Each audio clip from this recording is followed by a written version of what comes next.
Hmm, mga katolputs, luto na po ang aking lamis na paksiw na lechong baboy.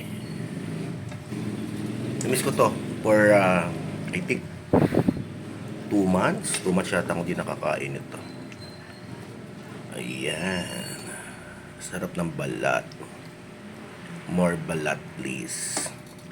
Ayun. Dalawang option ko rito. Isang lechon sinigang. And first option ko yun. Tapos may mustasa. Tapos usbong ng sampalok. Second option ko lang tong pork lechon.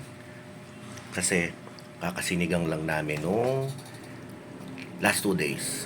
Ayan, kain po tayo mga katalputs. Happy lunch. God bless us all. Thank you and I love you all.